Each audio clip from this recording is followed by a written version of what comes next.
everybody. This is Constance from Mysterious Galaxy.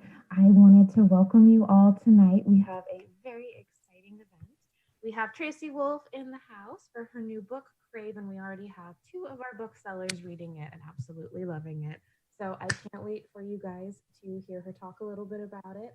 I'm going to go ahead and disappear for a little bit, well, more than like a couple minutes, but but I'm going to let her talk to you guys, and I'm going to collect questions, and I'll come back and be asking her questions about the book. So make sure if you have questions to put them in the comments section down below.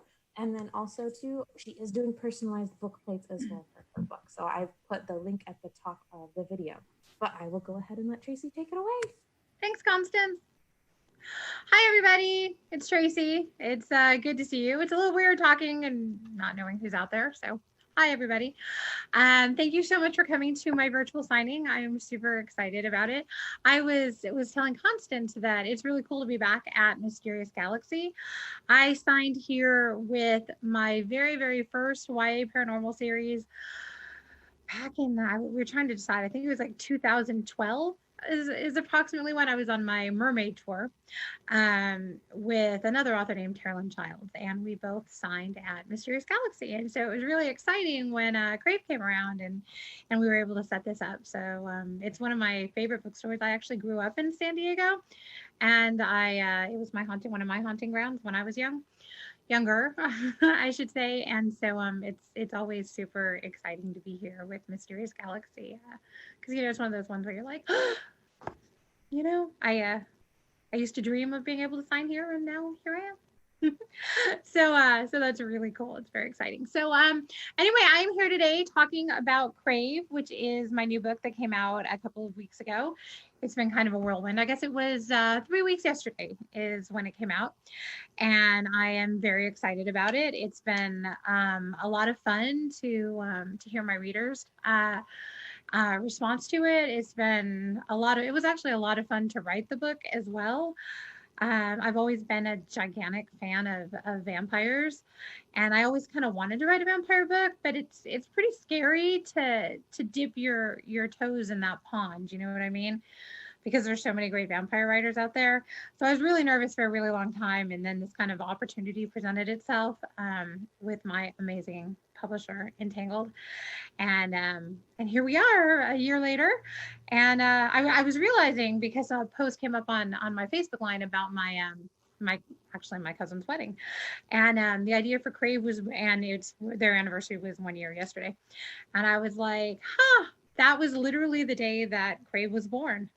That day I was on my way to San Antonio for the wedding. Pretty much I had to get long story short, that's when Crave was born 1 year ago yesterday. So it's really cool that I'm here and I'm holding it in my hands, and it's been a whirlwind year, I guess, is all I can say. So about the book is the story of a young girl named Grace, who, because her parents die in a very, very unfortunate and tragic accident, has to go live with her uncle and her cousin, who are pretty much her only two living relatives on Earth. She does live in San Diego, and which is one of the other reasons it's kind of fun to be at Mysterious Galaxy. So she does live in San Diego, and her cousin lives and uncle live in Alaska, because her uncle is headmaster of an elite private school in Alaska, which she thinks is weird enough. Like, I mean, how many elite private schools are in Alaska? She kind of wonders. But that's where she ends up, and it's very much a fish out of water story. She lands in Alaska, and she's like, oh my God, am I in hell? Frozen, hell has frozen over, I think is one of the titles of the chapters, actually. And so anyway, it's about how she gets there, and then she realizes once she's there that things are a lot stranger than she'd ever anticipated. And that is, of course, because she is at a boarding school with dragons, werewolves, witches, and vampires. And of course, there's a boy, and he is difficult. His name is Jaxon Vega, and there seems to be a connection between them, even though she doesn't want there to be, and she doesn't like him very much at the beginning, but there seems to be a connection there nonetheless. And that's kind of the premise of the book. There's What else is in the book? There's all the different supernatural species. There is what I like to think of as a kick butt fight scene that spans several chapters towards the end of the book. And it is indeed the first of a trilogy. The second book, Crush, comes out next April. Is as of now the release date is I think mid-April 2021. And then the third book, which I'm not allowed to name yet, I mean I have the name, but I'm not allowed to tell you the name. I should say, comes out the year after. At least that is, I believe, what we are going for now. What else can I say about Crave? Oh, I am super excited because a few months ago, before the book even came out, Universal optioned it for a movie, and that was super exciting. Very, very, very exciting. And so we're kind of waiting to see what happens with that. There's also a video game out on chapters of it, which is ridiculous fun to play. I mean, maybe it's more fun for me than anybody else, but getting to see my world come alive, and Catmere Academy, which is the name of the school that Grace is at, kind of come alive in front of me is super cool. And I have heard from fans that they're enjoying that too. So that's different. I've never had a video game before. And so it's a lot of fun. Constance and I had talked a little bit about me doing a reading from the book, which I tend to not do, but I thought I would try a short one this time. I hope you like it. I promise it won't be too long, and see where we go from there. Excuse the reading glasses, but apparently I need them anymore these days. So I'm actually going to pick something from kind of in the middle of the book. And if you can see, they've got these, one of my favorite things about it is these like little chapter headings and this, anyway, I feel like a kindergarten teacher now. So anyway, I like standing on my own 2 feet, but getting swept off them feels surprisingly good too. For long seconds, I can't move. I can't think. I can only stare up at him in some kind of open mouth shock as my brain short circuits. Because I'm not actually in Jackson's arms, right? I mean, I can't be. Except I am. And they feel really good around me. Really good. Plus, being in his arms bride style gives me an up close and personal view of his face. And can I just say how unfair it is that he's even hotter from an inch away? And he smells amazing too. His smell, like snow and oranges, is what pushes me over the edge, what has me struggling against him like a mad woman in my effort to be put back down. Because if he carries me all the way to school looking and smelling and feeling like he does, I'm going to be a total incoherent mess. Can you please stop wiggling around so much, he demands as I attempt to push myself out of his arms. Just let me down then. I glance at Macy for support, but she's staring at us like she thinks she might be getting punked. Since she's clearly not going to be any help, I turn back to Jackson. You can't carry me all the way back to school. There isn't so much as a hitch in his stride. Watch me. Jackson, be reasonable. It's a long walk. What's your point? I squirm around some more, trying to force him to put me down, but that just makes him tighten his hold. My point is I'm too heavy. Again, with the incredulous look. I'm serious. I put my hand on his chest and use real effort to push. His arms don't budge from around me. If I'm being honest, I really don't want him to put me down. My ankle is full on throbbing now, and walking on it is going to be a nightmare, but that doesn't mean I should let him damage himself trying to help me. Put me down before you hurt yourself. Hurt myself? The eyebrow arch I spent way too much time thinking about last night is back. Are you trying to insult me? I'm trying to get you to let me go. You can't carry me all the way back. Grace, he interrupts. I wait for him to say something, but when he doesn't, I answer what? And what could perhaps be described as not the nicest tone. Shut up. Part of me is super insulted at his words, in the matter-of-fact way he says them, but the part of me that's actually in control of my tongue does exactly what he asks and shuts up. I mean, I suppose there are worse things in the world than being carried by a super sexy guy instead of struggling along in terrible pain. Maybe. With me in Jackson's arms, we move 3 times as fast as we were when I was limping with every step. Before I know it, we're through the castle door, striding up the stairs. When we get to our room, Macy unlocks the door and holds the weird-ass beads back as she tells Jackson to go on in. Seconds later, he deposits me on my bed, and I think that's going to be the end of it. But then he reaches down and pulls off my boot. I can take it from here, I tell him. Thanks for your help. He shoots me a look that tells me to shut up again, this time without him ever having uttered the words, which embarrasses me so much that I try to pull my foot away from him and start peeling my sock off on my own. I sprained my ankle. I'm not dying of consumption. Yeah, well, the night is young. Hey, what's that supposed to mean? I glare at him. It means you've been here 3 days and this is the second time I've had to get you out of trouble. Seriously, you're going to hold me responsible for a windstorm now? I am. He wraps his hand around my calf and gently but firmly eases my leg over the edge of the bed so he can look at my ankle. You didn't see Macy falling out of her tree, did you? It wasn't, Macy starts, but no way am I going to let him get away with blaming me for this. Her branch didn't break. Mine did. What was I supposed to do? Grab onto the trunk and ow! I try to yank my foot away as he probes a particularly sore spot. He ignores me, though his touch, already soft, gets even gentler. There's no swelling and only a little bruising, so I don't think you broke anything. I already told you it was just sprained. I pull my leg away, but with much less force this time. Something about the feel of his hands on my leg, his skin against mine, has me especially unnerved. You can go now. This time the look he gives me is half amused, half don't push your luck. And despite that, somehow also kind of sexy, which is completely absurd, but that doesn't make it any less true. Heather would die if she saw me now, 2 small steps away from whimpering and sighing over some ridiculously commanding guy. It's gross. And normally I'd put him in his place, but the fact that he's all growly like this because he's worried about me and wanting to make sure I'm okay, I don't know. Somehow it makes a difference. Should I get ice? Macy asked for the first time since Jaxon overrode her objection. She's currently standing near her bed, all but wringing her hands and trying not to show how freaked out she is that Jaxon is in our room. I turn to answer and hopefully reassure her, but realize she's talking to Jaxon. You know, the guy she spent 10 minutes warning me about before the snowball fight? Et tu, Brute? I ask, with a roll of my eyes. She shrugs a little shamefaced as Jaxon answers. That'd be great. Then she all but runs to the door, at least until he smiles his thanks. Then she freezes, like actually freezes in the middle of walking 1 foot off the floor. Also, he adds, do you happen to have an ace bandage? I can wrap her foot before I go. She doesn't answer. Macy? She still doesn't answer. Jaxon glances at me, both brows raised, and I just roll my eyes. Then clap extra loud to get her attention. Macy! Oh, yeah, ice. I'm on it. So no bandage then? Jaxon asks. And a bandage. Yeah, absolutely. I have a few, actually. Suddenly, she's stumbling over her words and her feet as she rushes to her bureau and starts wildly opening drawers. She finally finds what she's looking for in the bottom drawer and spins around, a tightly wrapped hot pink bandage in her hand. Does this work, Jaxon? It's perfect. Thanks. She glows under his praise, and it's all I can do not to make a teasing comment. But seriously, if she's not careful, she's going to turn into one of his minions. So much for you can tell me how he hurt you.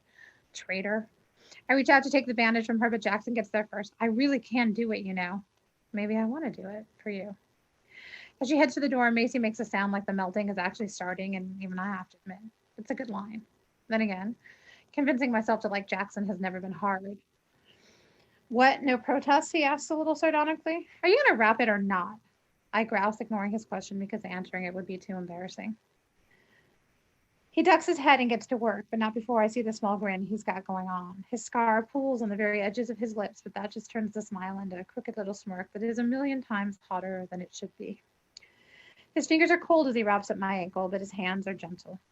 I find myself relaxing despite myself, my muscles going lax as he strokes a finger back and forth against my calf. And when I say his name, this time even I can hear the yearning. His head snaps up, his dark, bottomless gaze locking with mine.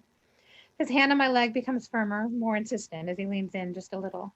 His wildly sexy scent seems even stronger now than it did when he was carrying me.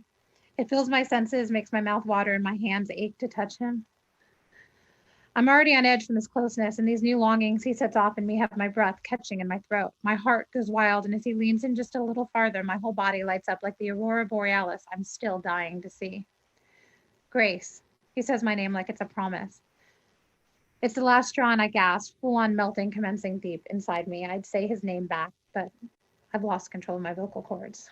And pretty much the rest of my body, too. I've got the ice, Macy says.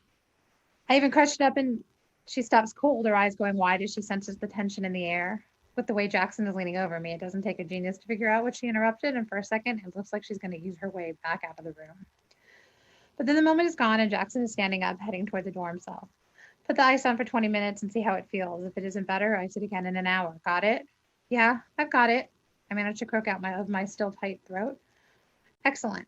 He risks giving Macy another smile, then shakes his head as she whimpers just a little. He doesn't say anything else until he's about to walk out of my room. Then he turns around, hand on the doorway, and says, "Stay away from Flint, Grace. He's not what you think." The words chase away the last of my vocal paralysis and my goodwill. Flint and I are friends, and you don't get to tell me what to do. I have just enough self-control not to add, no matter how much you intrigue me. I expect him to fire back with something. God knows he's arrogant enough to believe he should be instantly obeyed. But instead, he just tilts his head and watches me for several long seconds. Then he says, okay. Okay? I narrow my eyes at his easy acquiescence. That's it? That's it. He turns to go. I didn't think it would be that easy. He gives me his inscrutable look, the one I'm already coming to hate. This is going to be a lot of things, Grace. Easy isn't one of them. And then he's gone. As usual. Double damn it. All right, that went on a little longer than I anticipated. But there's an introduction to Grace and her cousin Macy and Jaxon from about a third of the way through the book. And yeah, that's Crave. Constance, are there any questions or? Yes. Oh, sorry. Yes, there are. Good to see you. It's good. It's been so long. So there is a lot of excitement about the movie, unsurprisingly, and about your book as well. Just lots of love in the comment section. Oh, that's so lovely, you guys. Thank you so much. I'm so glad you like it. From Joanna, we have a question that one is congratulations. That's really exciting. Any ideas for your dream cast if you're allowed to talk about it? That's the thing, right? Obviously these are just me, and the only reason I'm allowed to say these is they were out before the Universal deal even happened. So that's the only reason. Universal obviously had, like, what I have to say has absolutely nothing to do with Universal whatsoever. But I always had, did anybody see The Kissing Booth? I always had Joey King in mind when I wrote Grace. Usually my heroines are super tall, and Grace is not. She's actually very short, and she was totally kind of modeled after Joey King. I don't know why, but she just kind of really, I don't know, she just seemed like Grace to me when I saw The Kissing Booth. And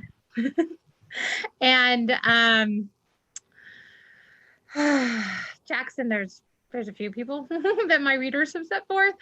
But Douglas Booth is one my editor was always been very, very excited about for him. And then well, I'll leave the rest of the cast to but those are Grace and Jaxon anyway. Nice, a good start, and I'm sure people will have fun filling in the rest of the cast. Yeah, it's always fun to hear. I've gotten so many amazing suggestions from people. It's been a lot of fun after they've read the book. It's always fun when people do like the dream cast boards. Right? Always really fun to see because everyone pictures characters differently, like a little bit. So it's always cool to see like how they actually associate how they look. Right. It's so interesting, right? Because when you hear like even the audiobook, you know, these characters, I read an interesting article today that says about like 60% of authors hear their characters talking to them in their head. And I've always been one. Like I start every book. I can't really start a book until one of the characters, usually the main character, is like drawing away in the back of my head. And so every time I've listened, I probably have about 15 books in audiobook at this point. And every time I listen to the audiobook, my first instinctive reaction, no matter how good it is, and some of them are amazing, right?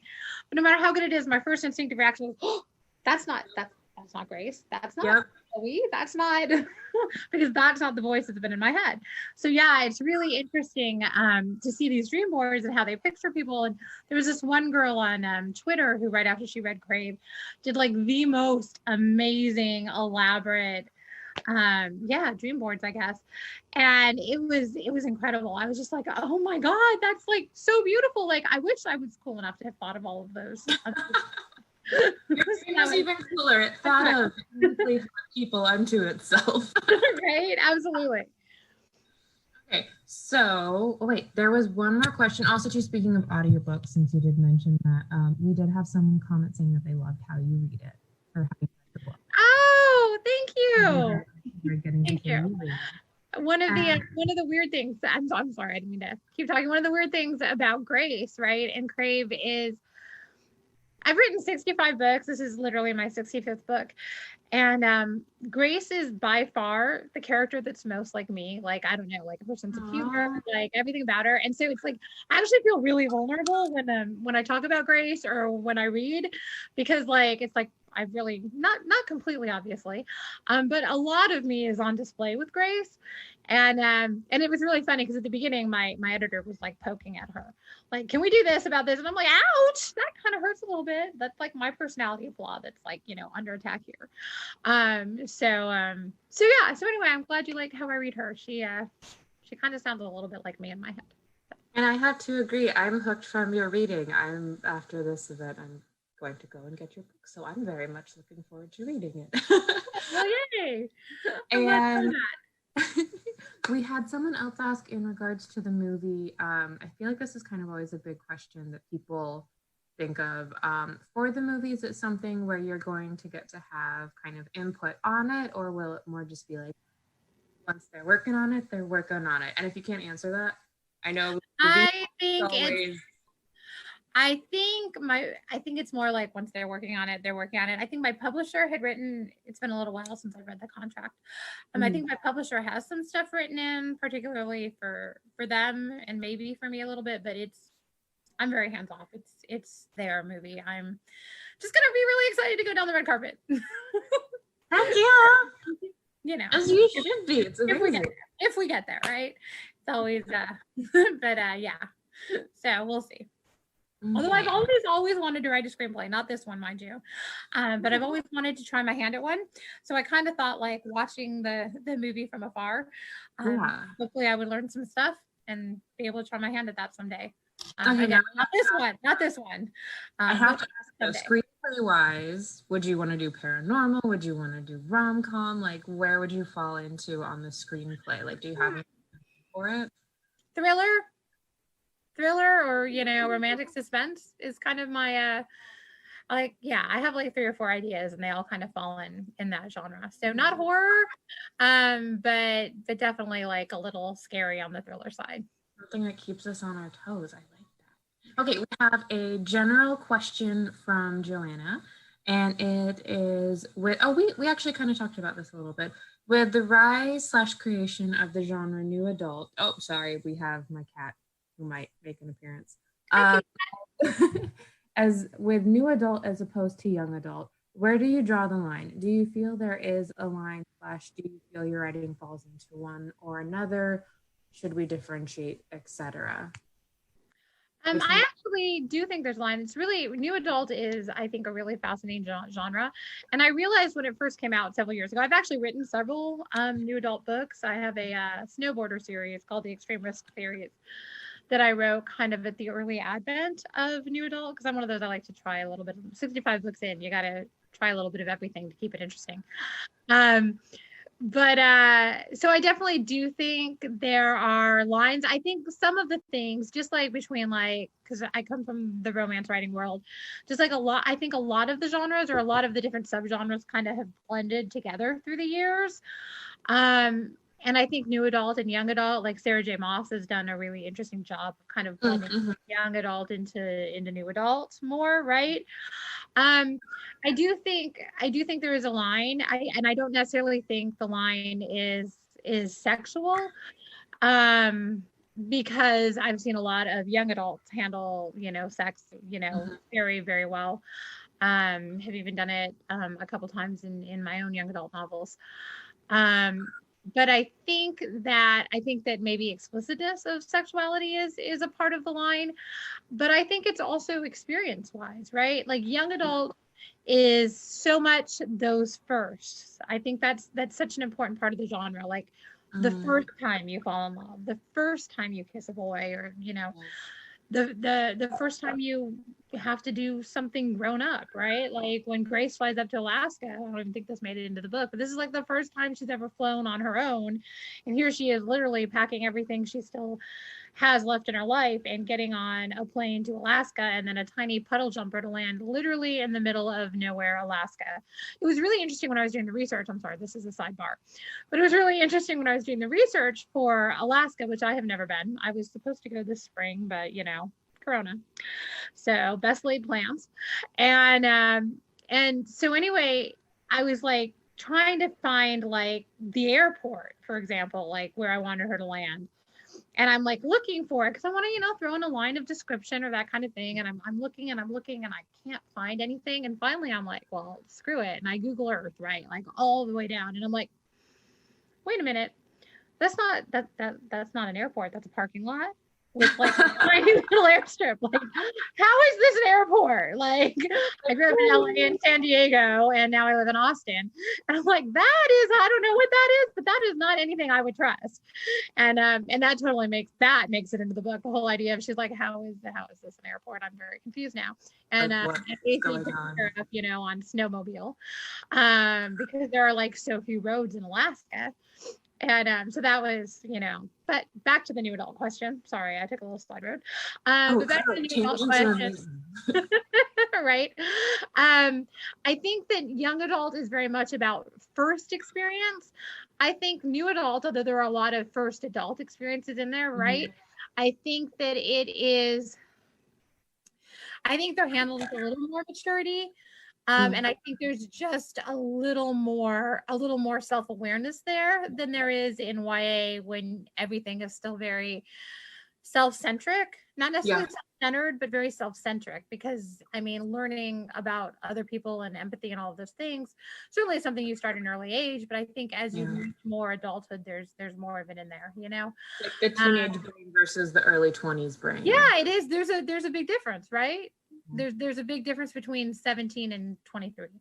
And I love that you bring that, because I feel like a lot of the time when people ask, there's always very much a fixation on the sexual content. But an incredibly valid point is that it's in both genres. It's really how it's approached. And also too, like before YA, most people who were in that age group were reading like adult books that had, we won't even go into all the things that those had, but it really is how they're like approached. Okay, so someone wanted to ask, what advice do you have for aspiring authors? And I think this is amazing in particular because you have such an amazing career as a writer. And so it's a long one anyway. Awesomeness. And that advice I have for aspiring authors, and I wish there was a magic like do this and you'll get published, because I'm actually before I was a published author, I was a writing teacher. And it is, teaching writing is actually a subject near and dear to my heart, and I love it so much, and I still do it sometimes. Go in and teach a class occasionally just because I love my students and I love doing it. But like on the road to publication, and this is, I know the advice that you hear the most often, but I think the reason you hear it the most often is it's also the best. And that is that you need to read often and you need to write often. And I don't just mean, people say read in the genre you want to write in, and that's absolutely true. Don't write something that you don't read, but read everything. And reading is so important because I mean, before graduate school, before any of that, I learned so much about how to put a novel together it felt like when I sat down to write my first novel that it was instinctive, and it wasn't. It was because I had read so many that even before I understood like how you hit the beats and where they go and how they go and why you have to do this and why you have to have this emotional response here and scene and sequel and all of those things, before I even understood that terminology, I understood how to build a novel because I had read so many, and I understood pacing, and I understood what it meant to why you pushed it here and why you pulled back here, because every author I read did the exact same thing, you know what I mean, in different ways, the same thing. So reading in your genre and out of your genre is super important. I have a friend who writes really beautiful prose. I don't know if she's signed at Mysterious Galaxy. Her name is Sherry Thomas. And she's writing a Lady Sherlock Holmes series right now, but she's also done and historical romance. And her prose, I mean, she's won several Ritas. She's won like a lot of industry awards, and it's always like her really elevated prose that people comment on. And she always says when she's writing, she doesn't read novels, she reads poetry. And you know, poetry is like the description and the rawness and the very lyrical beauty of the way the words are arranged, right? Yeah. And poetry is very different than prose, and I think that she reads poetry and that carries over to her writing, and it's why she's always so lauded for the writing that she does. So reading is huge, but I also say writing, and I'm not one to say write every day because I have 3 children and a very busy career and a house. And at the moment, my mother lives with me, and so I'm dealing with all of, you know, taking care of her and helping her with stuff and cooking 3 meals a day and all of that. So I understand that sometimes writing every day is not always you're the matriarch of a full-on clan right now, right? Exactly. Sometimes it's just, you know, survival.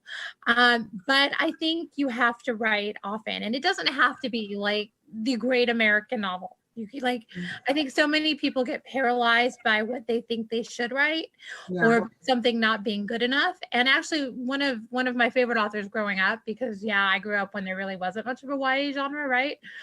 My mom started me on romance novels when I was in 6th grade, because I'd gone through everything in the YA and classic section of the bookstore, and she didn't know what else to do because I was such a voracious reader. And so I started on romance novels. And Nora Roberts says flat out, you can fix a bad page, but you can't fix a blank page. So, and I say that, and I'm terrible about writing. If I know what I'm writing is shit, I'm like, fuck it, I'm not writing today. Yep. I'm like, never mind, I'm gonna go do something else. I'll go clean a bathroom. It's got to be more, you know. Even if you need to write like a Dear Diary entry on one sheet of paper, though. Exactly, right? But write something. Write, like, look out the window and write what you see. Just work on describing it. Or write how you're feeling, because that's the thing. You know, a good friend of mine, Emily McKay, who has a book coming out next month, actually, called Storybound. Yeah, it's pretty cool. It's a very exciting book. I'm super excited about it.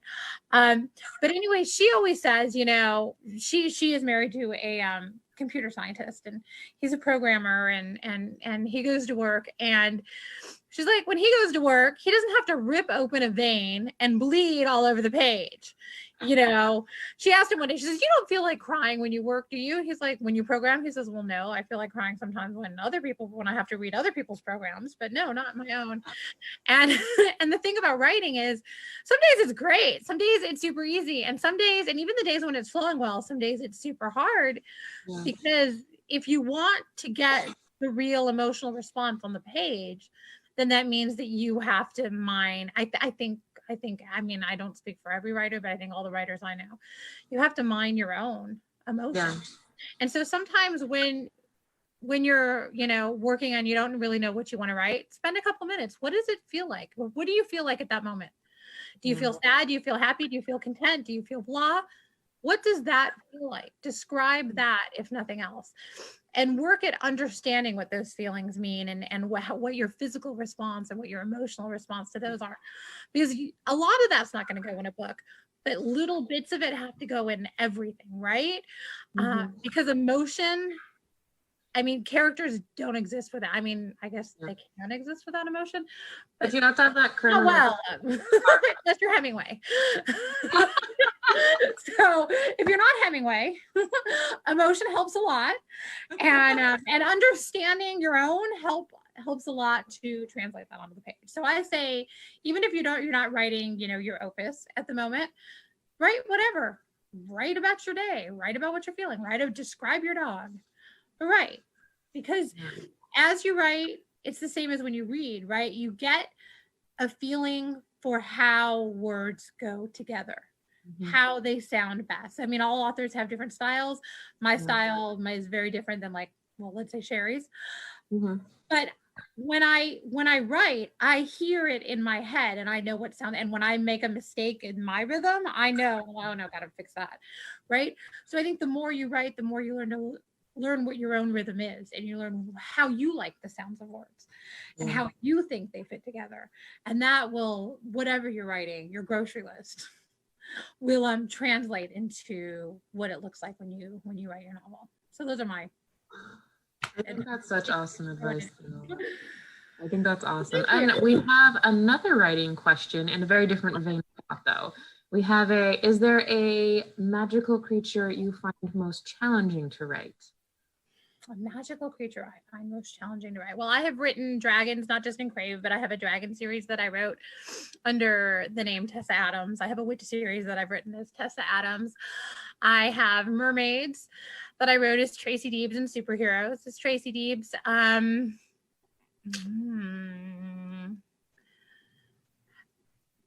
I don't think I could write ghosts. Okay. I don't think I'd be very good at it. And to be honest, in Crave, werewolves are not, they're not my favorite. Like I know some authors do them really well. Nalini Singh is one of my favorite authors who does like wolf shifters brilliantly. I just don't like them very much in general. And so, yeah, more of a vampire person. Yeah, I am more of a vampire and I'm more of a witch person and dragons. It's really funny. My secondary hero is Flint is a dragon. And it was so funny because when he's on the page, if Jackson's on the page, then it's Jackson. But if he's off the page and it's like Flint and Grace, I'm calling my friends up and I'm like, guys, I have this problem. Flint's just like, how you doing, girl? He's like super charming.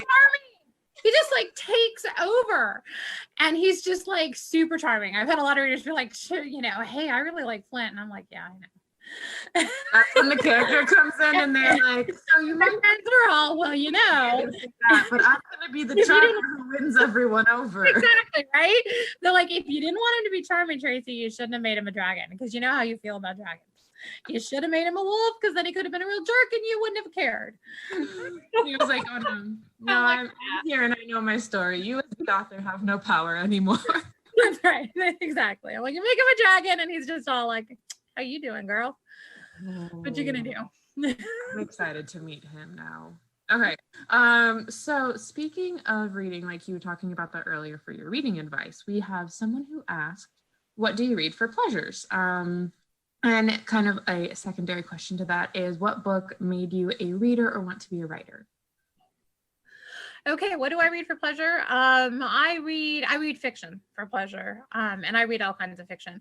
I'm at the moment, I've been working, actually, I have been so busy. Everybody's talking about how bored they are in quarantine, and I'm like, I know it's awful and I feel really bad for you, but I would like a couple days of boredom because like I said, between balancing the kids, launching a book in the middle of a pandemic and writing the next book in the middle of a pandemic and dealing, with the kids and my dog is sick, by the way. My dog, who's never been sick a day in her life, has gotten super sick in the middle of this pandemic. We've had to have the mobile vet out and everything else. And we can't figure out what's wrong. So dealing with all of that, I'm like, I could use some boredom. So I have been trying to read a really great book for 3 weeks, I swear to God. And usually I'm a book a day kind of girl. And it's called Madness of Sunshine by Nalini Singh. And it is a thriller, a romantic suspense. Oh, that's her new one. Well, her newest one that came out, right? Yeah, it's so good. It's so good. I'm only about a little over halfway, but it's so good. And so I love reading romantic suspense. I love reading like rom-coms. I think they're a lot of fun. I read a lot of YA, partly because I write it and also just because I love it on a soul deep level. Yep. I love it. Contemporary romance. I read a very little bit of horror, and it's more horror light because horror scares me. I'm such a wimp, you guys. I'm such a wimp. I have a story I tell about Emily McKay, my friend that I mentioned who has a book coming out next month. We were kind of doing a book tour, and I don't know if we were in Dallas or Houston, I can't remember now, but I do remember that we had finished the book signing. We were staying at a hotel that night, and then we had to get up really early the next morning and drive to the next spot, right? And so anyway, we go to bed, and another friend of ours had recommended Joe Hill. I don't know, have you read Joe Hill? I haven't read him, but familiar with him, and I know a lot of our readers are familiar with him. He's so brilliant. He's so brilliant. He's also Stephen King's son, for those of you who may not know who he is. So brilliant. Also terrifying. And so terrifying too. Him anymore.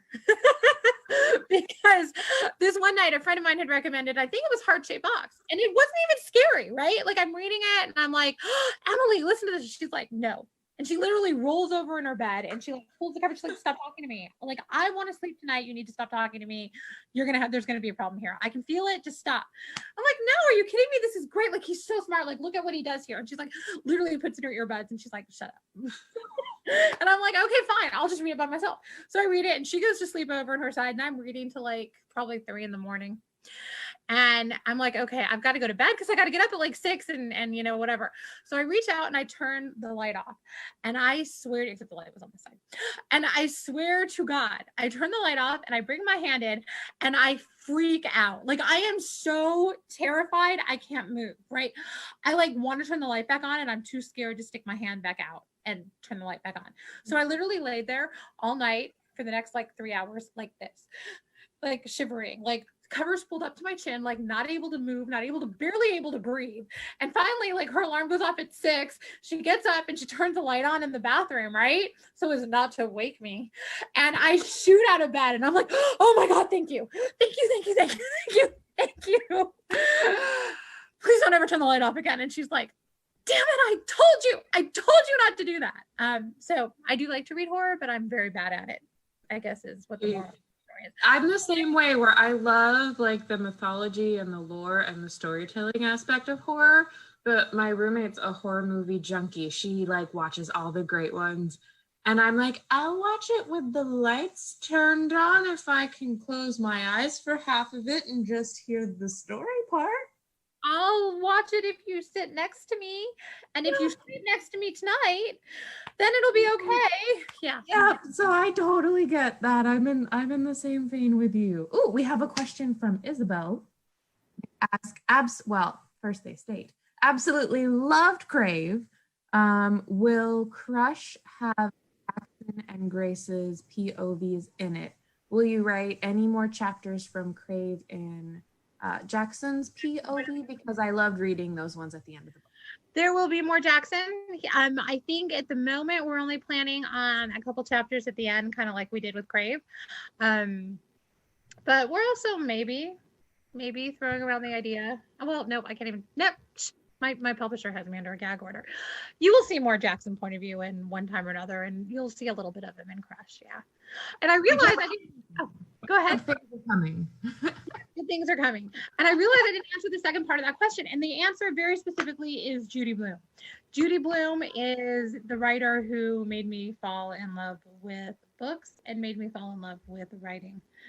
I had, I grew up in the 80s and she was, everywhere. And I can actually pinpoint the moment. I had just finished reading, my mind just went blank. Margaret, Are You There, God? It's Me, Margaret. I just finished that and I was young because I was a precocious reader. And I like literally closed the book and I wrote a story right after it. And I've been writing ever since. And yeah, I was Judy Blume. Okay, let me see. We have a couple more writing questions, but we're starting to get towards the end. Okay.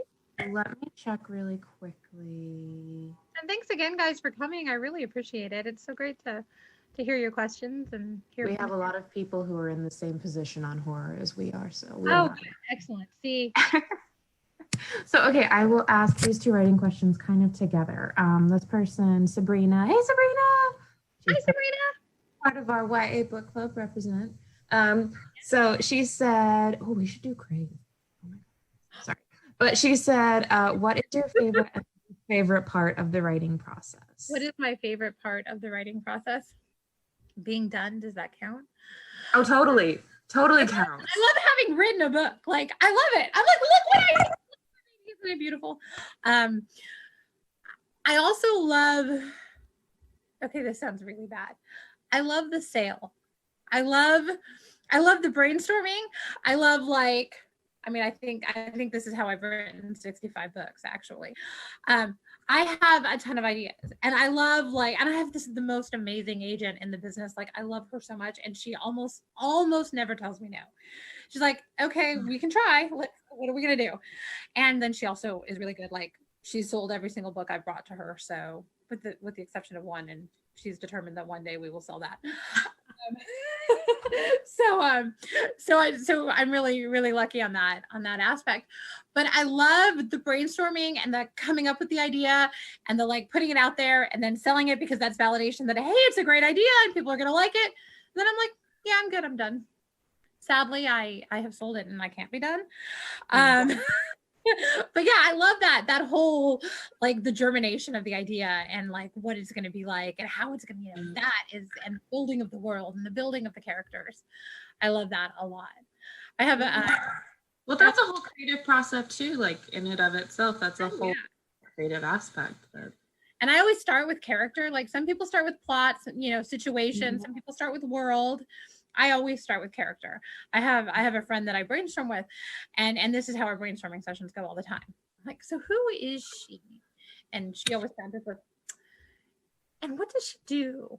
And I'm like, but who is she? And she's like, and what does she do? What is happening? And I'm like, but who is she? And this is what we do for like an hour.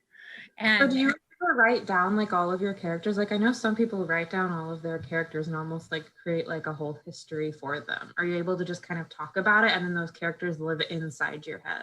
Yeah, most of the stuff tends to live inside my head. Most of it is there. It's like my writing process is well, it's not optimal. I mean, let's just admit that. My writing process usually involves me writing like the first 3 to 5 chapters and like messing around with them for weeks and weeks and weeks after I've spit them out, like making them perfect. And really what I'm doing when I do that is I'm thinking about everything else, right? I'm writing it down, not plotting per se, but like kind of thinking about it. And then I get stuck and then I don't write anything. And then I walk away and then like 2 weeks, 3 weeks before the book is due, I sit down. I'm like, oh, I need to do this. And then if I'm lucky, I will have thought about it enough and it turns on. And if I'm not lucky, it hasn't turned on yet. And then it's really terrifying because I'm like, what am I going to do? I have a deadline in 2.5 hours. And then I'm like, this is really awful. And then you're like, yeah. And then by the end, you're like all like hunched over and like you can't walk and you can't move and you haven't slept in like 72 hours and maybe longer. And like, yeah, the room is spinning. But yeah, that's my process. You have officially entered the writer's cave in which if any other humans enter, they be warned of what may happen to them. Exactly. It's not a pretty picture. By the time I emerge, I need a dump truck to like empty out my house because I have 3 teenage boys and I love them so much, but they are not perhaps the cleanest creatures on the planet. Febreze is your best friend?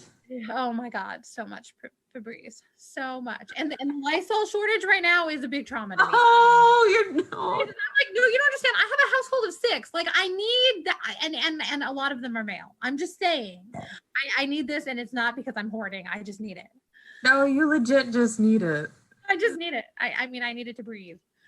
So we have one more writing question, and then I'm gonna ask my fun question to end it because I'm gonna be selfish. But so we have one question where they asked, what was the hardest part of the publishing process? The hardest part of publishing process in general, or publishing of Crave, I guess. Just kind of like general, as a general thing. What can I say too? Yeah. One is finding a home for the book, finding somebody who wants to buy it and is excited about the book as you are. That is hard. Sometimes you get an editor that really gets it, and then sometimes you don't, you know, and that is absolutely no disparagement to any editor that I have ever worked with because they've all been amazing and wonderful people, but sometimes they get you more than some get the book and you want to go with it more than others. They have like, you know, whatever. So that's hard. And then the other thing is understanding that you really can't control it. You know, you write this book, you pour everything you have into this book, it goes out into the world, and there's only so much you can do to see, you know, people are either going to like it or they're not going to like it. And some are going to like it and some are not going to like it, no matter how, you know, good you think it is or how many people think it's good or whatever else. And just understanding that you have to give control of that up, because once you've put this out there, it belongs to them as much as it belongs to you, you know. And it's very much art in that way. It is. It's very much art. It is art, but I think like sometimes people forget that books are art just as much as like a painting is, and how everyone interprets it is always going to be different. Absolutely. And then this whole like, you know, whether you think it's good, like one of like, I think probably the best book I ever wrote in my career was a book called I think Crave is one of the best too, but I'm biased and I love it so much right now.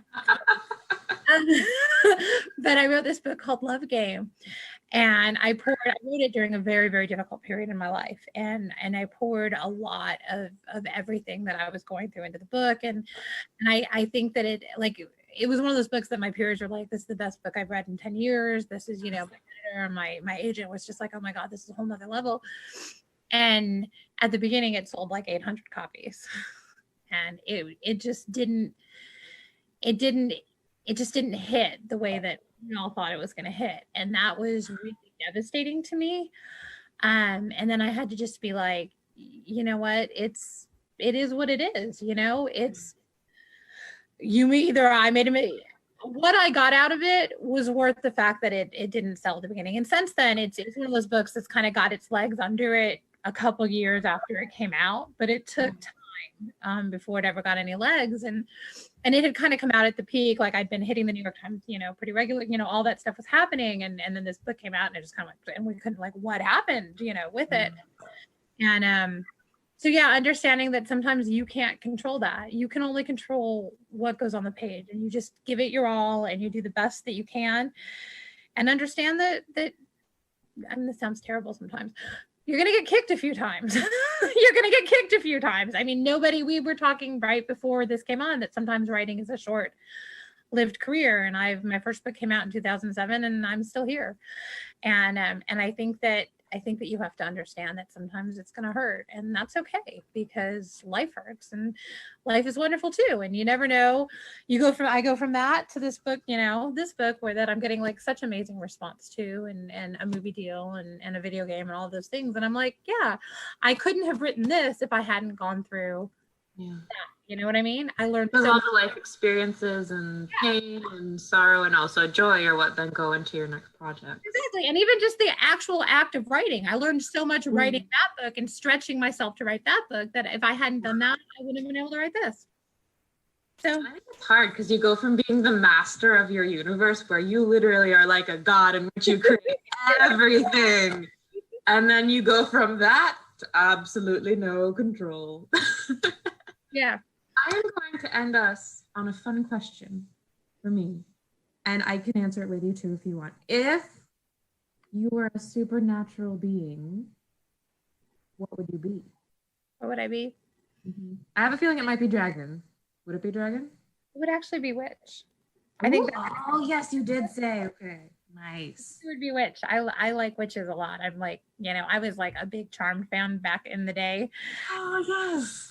All about the witches and the tarot and all of that. Just think that's fascinating. And yeah, I'd probably be a witch, but I'd want to be in love with a vampire or a dragon. Definitely not. I would be a vampire. Have the sleep schedule and all the tendencies minus the drinking blood of one. So. Oh, there you go. I think I would automatically fall in, and I mean, I glow already because I'm so beautiful, so that's how I would fall. Totally unnecessary. Well, I cannot thank you enough. This event has been amazingly awesome, and it's been such a pleasure getting to talk to you. And I'm so excited. There's so much love for Crave. You've also gotten a lot of love as well for understanding smelly boys and men. So the Lysol struggle is real.